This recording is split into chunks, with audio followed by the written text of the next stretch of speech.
Merci de nous rejoindre sur Al24 News. Madame, Monsieur, bonsoir. À la une de l'actualité.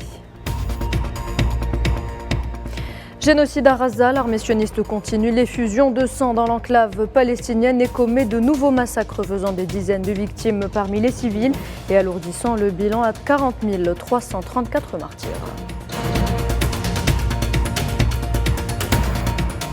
Alors que le sang continue de couler dans l'enclave, les hôpitaux sont forcés à l'arrêt en raison du manque de carburant, tout un système de santé mis à genoux par l'agression continue de l'occupant sioniste.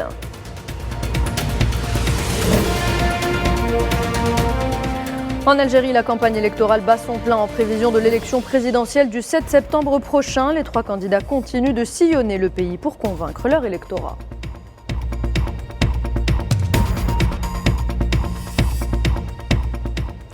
Le ministre sahraoui des Affaires étrangères, Mohamed Sidati, a dénoncé l'attaque barbare et l'agression contre le représentant permanent de la race auprès de l'Union africaine lors de la réunion des ministres de la TICAD vendredi à Tokyo, un acte barbare qui isole encore plus le Maroc sur la scène internationale, selon Mohamed Sidati.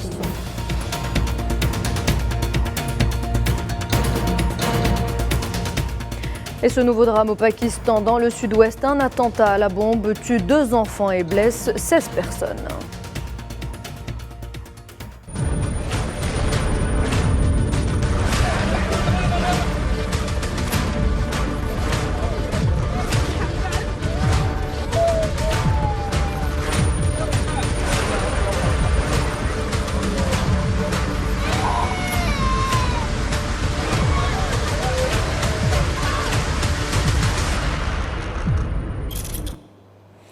Bienvenue à toutes et à tous. Si vous nous rejoignez, on entame cette édition avec un point de la situation à Gaza. Au moins 34 Palestiniens sont tombés en martyrs et des dizaines d'autres ont été blessés ce samedi dans des bombardements de l'armée sioniste contre plusieurs zones au centre et au sud de l'enclave palestinienne.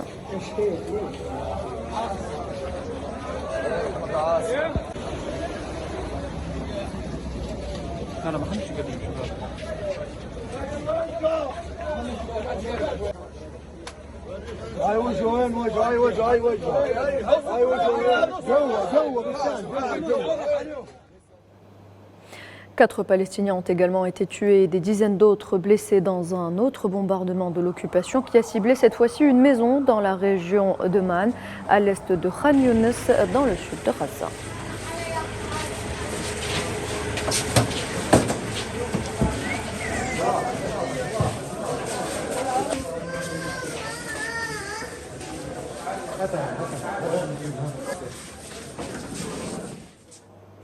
L'armée sioniste a commis 5 massacres au cours des dernières 48 heures, faisant 69 martyrs et 212 blessés. Des massacres qui alourdissent une fois de plus le lourd bilan des victimes de ce génocide sioniste. À ce jour, les autorités palestiniennes déplorent la perte de 40 334 civils palestiniens. Notez également que 93 356 autres ont été blessés depuis le 7 octobre.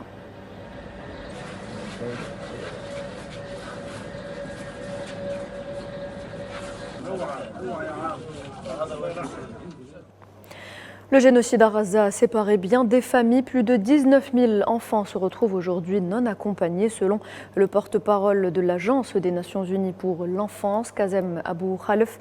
Les enfants de Gaza vivent aujourd'hui loin de leurs parents, qu'ils aient été séparés de l'un ou de l'autre ou que ces derniers aient tout simplement été assassinés par l'occupant. Kazem Abou Khalef explique également que ce chiffre n'est qu'une estimation malheureusement provisoire.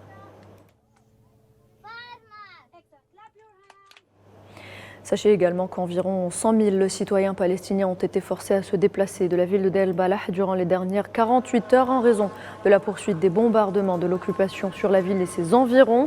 Selon des sources locales palestiniennes, plus de 20 centres d'hébergement sont hors de service en raison des bombardements intensifs et les ordres d'évacuation émanant de l'armée d'occupation.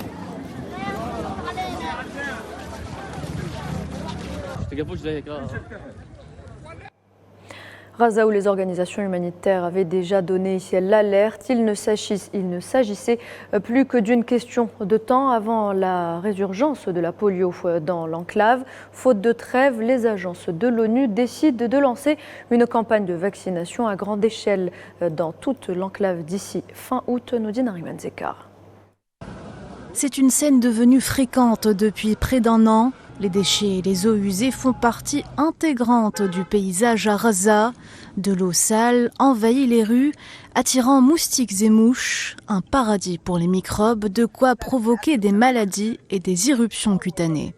La situation sanitaire catastrophique dans l'enclave ne fait que faciliter la prolifération de virus. D'ailleurs, il y a quelques jours, un premier cas de polio, maladie hautement contagieuse et potentiellement mortelle, a été détecté. L'Organisation mondiale de la santé et les Nations unies déclenchent l'alerte à l'épidémie. Le ministère de la Santé, en collaboration avec l'UNICEF, l'UNRWA et l'OMS, a prélevé 7 échantillons d'eau usée provenant de différentes parties des gouvernorats du centre et du sud qui ont révélé la présence de 6 des 7 virus de la polio qui provoquent la paralysie chez les enfants. Il a donc été annoncé que la bande de Gaza était un endroit infesté de polio. Il y a beaucoup de personnes infectées dans l'enclave. Les agences humanitaires de l'ONU ont annoncé le lancement d'une campagne de vaccination contre la poliomyélite d'ici la fin du mois. Un pari ambitieux, mais surtout difficile sous un ciel chargé de frappes aériennes. Faute d'accord sur un cessez-le-feu et compte tenu de l'urgence de la situation, l'UNRWA a tout de même décidé de mettre en œuvre 2 séries de vaccinations afin d'enrayer la transmission. Le vaccin contre la polio doit atteindre tous les enfants de moins de 10 ans. Cette maladie est très dangereuse et si les forces d'occupation continuent de fermer le passage et refusent l'accès au vaccin, cela conduira à une catastrophe sanitaire et à la mort, voire à l'extermination de plus de centaines de milliers de citoyens dans la bande de Gaza. Cette maladie est très dangereuse et nous devons maintenant vacciner les moins de 10 ans avec 1 300 000 doses de vaccins, car le nombre d'enfants de moins de 10 ans est de 650 000 et ils ont tous besoin d'être vaccinés contre la polio de type 2. Malheureusement, en plein génocide, il ne suffit que d'un cas pour mettre en danger une génération entière d'enfants. Impuissants, les parents s'inquiètent et ne savent plus vers qui se tourner pour obtenir de l'aide.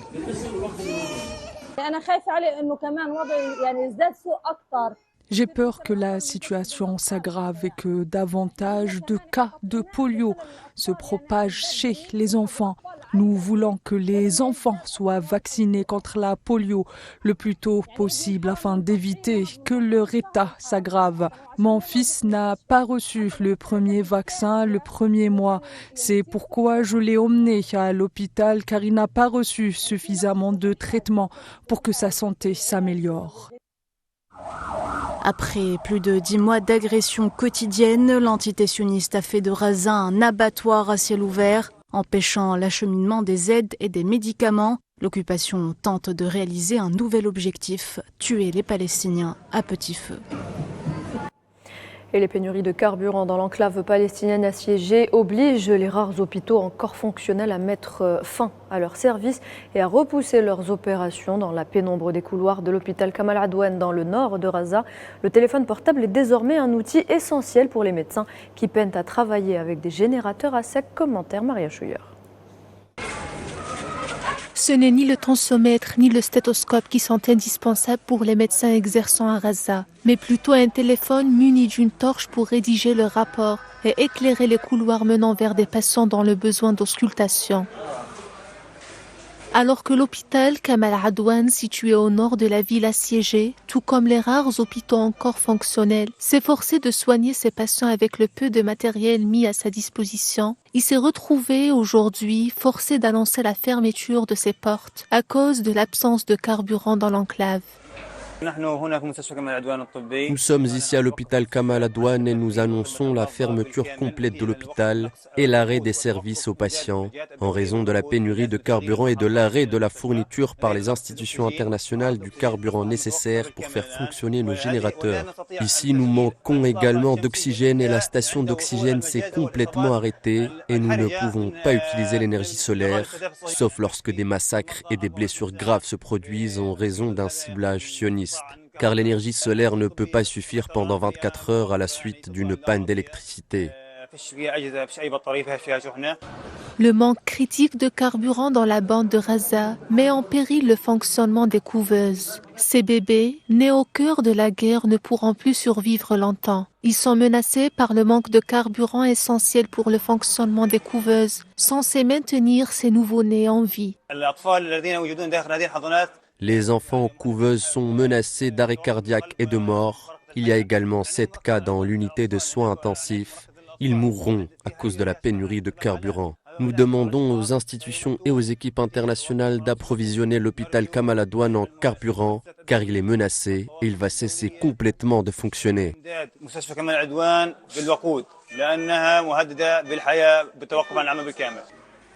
Alors que l'obscurité règne dans les couloirs des hôpitaux de Gaza, l'hôpital Kamal Adwan continue d'attendre désespérément une livraison de carburant pour relancer ses générateurs et pouvoir accueillir les malades et blessés besoin d'aide. Pendant ce temps, le risque de paralysie générale en énergie laisse médecins et infirmiers dans une situation critique, ne sachant comment soigner, les yeux cherchant les signes d'espoir qui s'amenuisent de jour en jour.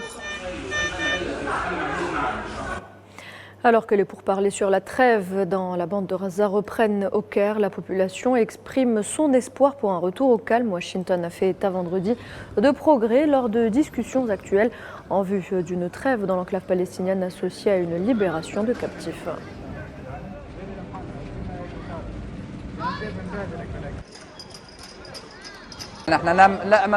Nous espérons que les médiateurs, l'Égypte et le Qatar feront pression sur les deux parties pour que ce soit la fin de la guerre contre nous, parce qu'ici à Gaza, nous sommes épuisés. Je suis une personne déplacée, je souffre sur tous les aspects. Je souhaite que ces négociations se poursuivent et qu'elles trouvent des solutions. Nous sommes fatigués et espérons que les négociations se poursuivent, que le siège soit levé et que la guerre s'arrête. Chaque jour, il y a des massacres, des enfants, des femmes et des personnes âgées meurent et il n'y a pas de sécurité. Et sachez également que le procureur de la Cour pénale internationale, Karim Khan, a confirmé que la Cour est compétente pour enquêter sur les crimes sionistes et a demandé au juge de prendre une décision urgente concernant l'émission de 2 mandats d'arrêt contre les dénommés Netanyahou et Galante. Dans des documents judiciaires rendus publics ce vendredi, Khan a exhorté les juges examinant les mandats d'arrêt demandés contre donc des responsables sionistes à ne pas tarder, soulignant que tout retard injustifié dans ces procédures affecte négativement les droits des victimes.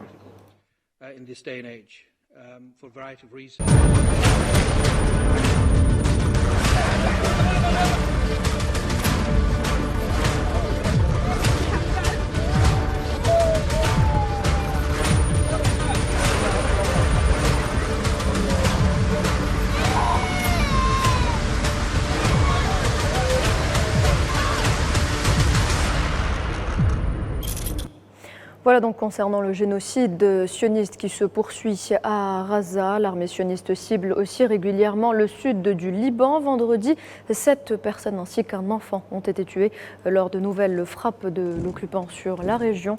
Depuis le début du génocide à Gaza, les échanges de tirs entre le Hezbollah et l'entité sioniste sont quasi quotidiens.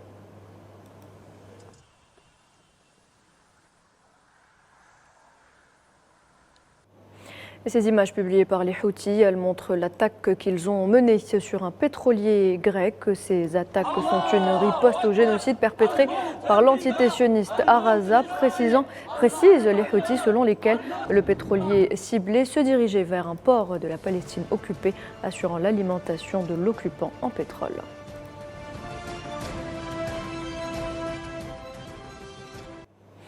Et puis zoom à présent sur la campagne électorale qui se déroule en Algérie en prévision de l'élection présidentielle anticipée du 7 septembre prochain.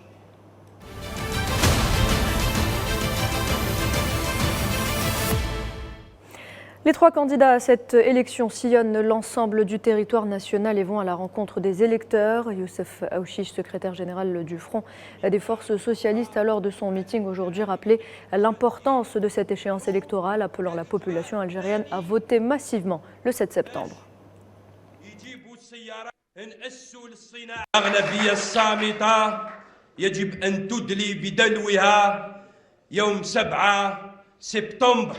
la majorité silencieuse doit s'exprimer le 7 septembre et voter pour un projet de vision, un projet de changement, le projet de la jeunesse, le projet de la renaissance, le projet du développement, le projet de la prospérité, de l'épanouissement social.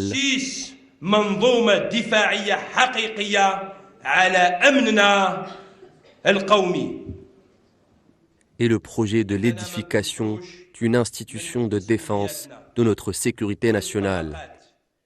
Mon message s'adresse à toutes les catégories. Mon message s'adresse aux travailleurs, il s'adresse aux étudiants, il s'adresse aux chômeurs, il s'adresse aux femmes au foyer. Mon message s'adresse à la classe cultivée. Mobilisez-vous avant qu'il ne soit trop tard. Faites entendre votre voix et votre opinion avant qu'il ne soit trop tard. بينوا على صوتكم ورأيكم قبل فوات الأوان. Brahim Merad, directeur de campagne du candidat indépendant Abdelmadjid Tebboune, a lui rappelé que le candidat Abdelmadjid Tebboune, lors de son premier mandat, œuvrait pour toutes les catégories et s'est engagé à augmenter les salaires de 100%. المرشح تاعنا في مأموريته الأولى في عهدته الأولى قدم الكثير لكل الفئات. Notre candidat, dans son premier mandat, a beaucoup œuvré pour toutes les catégories. Il a beaucoup œuvré pour les jeunes, il a beaucoup œuvré pour les salariés, il a augmenté les salaires de 47% et il procédera à une augmentation de 100% durant la première année ou la deuxième année de son mandat. Ce qu'il a réalisé en 5 ans, en termes d'accomplissement majeur, alors imaginez si Dieu le veut, longue vie à lui, s'il fait 5 ans de plus. Toutes les questions, tous les abus que vivent les Algériens seront défaits. Abdelmadjid Tebboune est conscient de cette richesse que constitue la jeunesse. Il est inscrit dans la Constitution que le Conseil supérieur de la jeunesse a la responsabilité d'aller de l'avant pour l'Algérie. Je sais que la jeunesse a un rôle à jouer et que les jeunes peuvent avoir une influence. Et je sais que nous pouvons compter sur eux, compter sur les femmes aussi et sur les mouvements associatifs. Enfin, le candidat du mouvement de la Société pour la paix, Abdelali Hassani Cherif, a lui aussi appelé les Algériens à se rendre massivement aux urnes le jour du scrutin. Le candidat du MSP a aussi affirmé que le danger guette l'Algérie par ses frontières à l'ouest. Regardez.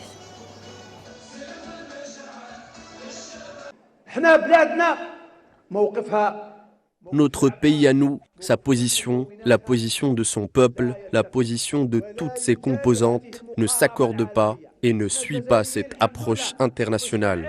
Et les Algériens, Dieu merci, sont unis pour rejeter ces plans. Nous n'acceptons pas que ces plans se matérialisent dans notre pays. Et cette Algérie dérange, cet axe de corruption, cet axe de normalisation, cet axe qui souhaite à la nation arabe de rester dans le giron de la décadence, dans le modèle du suivisme, le suivisme des anciennes puissances coloniales, dans un modèle d'effritement de la nation et des États qui la composent. Cela requiert que nous ayons un État fort. Notre force est dans le fait que ces élections doivent être des élections populaires et que le prochain président doit être un président légitime avec la légitimité populaire. Le peuple doit sortir et aller voter pour son président, et ce, pour ne pas donner l'image d'un pays faible et d'un pays où la politique est déconnectée du peuple.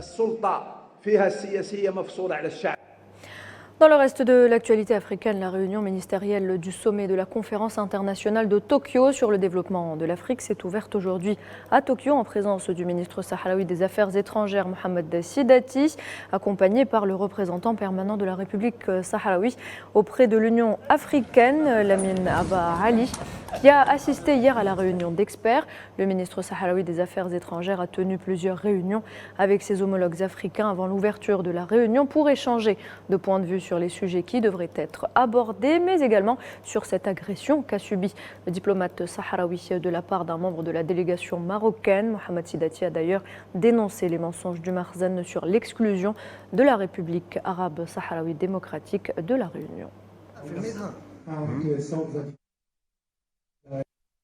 Justement contacté par nos soins, Mohamed Sidati est revenu sur cette attaque barbare qui a visé l'ambassadeur de la République arabe sahraoui en Éthiopie et à l'Union africaine. Il y a une condamnation unanime et une désapprobation de ce genre d'actes violents, actes de voyous, actes inadmissibles. Et là, je crois que ça ajoute à l'isolement du Royaume du Maroc qui n'a d'autre recours que la violence et contre le peuple sahraoui, contre les aspirations du peuple sahraoui, qui a recours aux moyens pour essayer de dissuader, pour essayer de terroriser. Cette fois-ci, pas seulement le peuple sahraoui, sinon y compris des membres de la communauté internationale. Et il a subi un revers politique et diplomatique très grand. Et bien sûr, ce fut un échec, un revers total pour le Maroc. La République sahraoui a reçu la consécration et a fait l'objet de sympathie et de solidarité de la plupart de ceux qui prennent part à cet événement. Le président tunisien Kais Saied a affirmé lors d'une rencontre vendredi au palais de Carthage avec le ministre de l'Intérieur Khaled Nouri que les élections prévues en octobre prochain en Tunisie ne sont pas une guerre mais plutôt un rendez-vous qui se renouvelle à des dates précises conformément aux dispositions de la Constitution. Kais Saied a indiqué à cet égard que certaines parties qui se sont jetés dans les bras de lobbies liés à leur tour à l'étranger ne mènent pas aujourd'hui une campagne électorale mais une campagne de dénigrement acharné contre l'État tunisien et son peuple, seul détenteur de la souveraineté.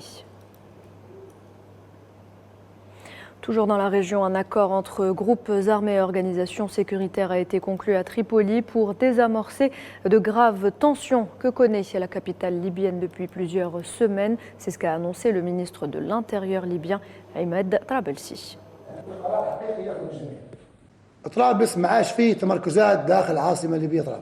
Concernant la question de Tripoli, il n'y aura plus de position permanente à l'intérieur de la capitale libyenne Tripoli. Nous avons deux plans parallèles, la sécurisation des rues d'une part et la sécurisation des sièges et des institutions d'autre part.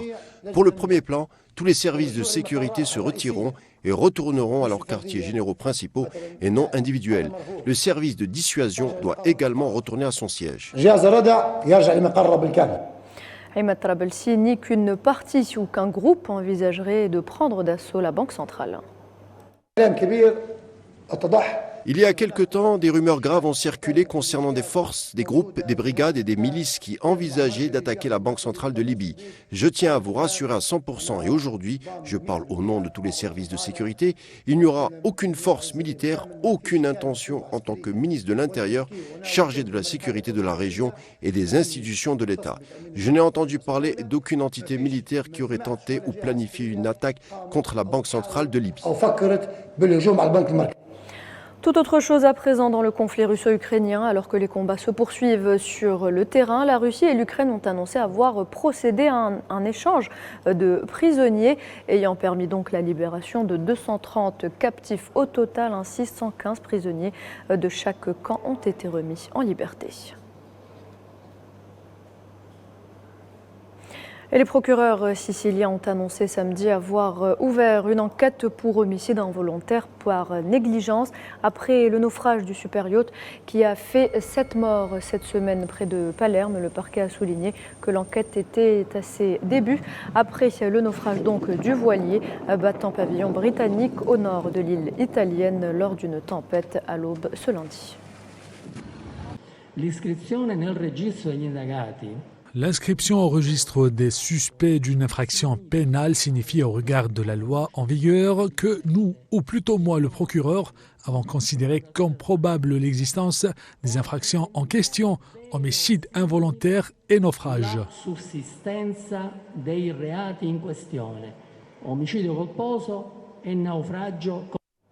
Et puis ce drame au Pakistan, un attentat à la bombe tue 2 enfants et blesse 16 personnes dans le sud-ouest du pays. La bombe attachée à une moto a explosé près du siège de la police à Pishin et blessé 7 policiers.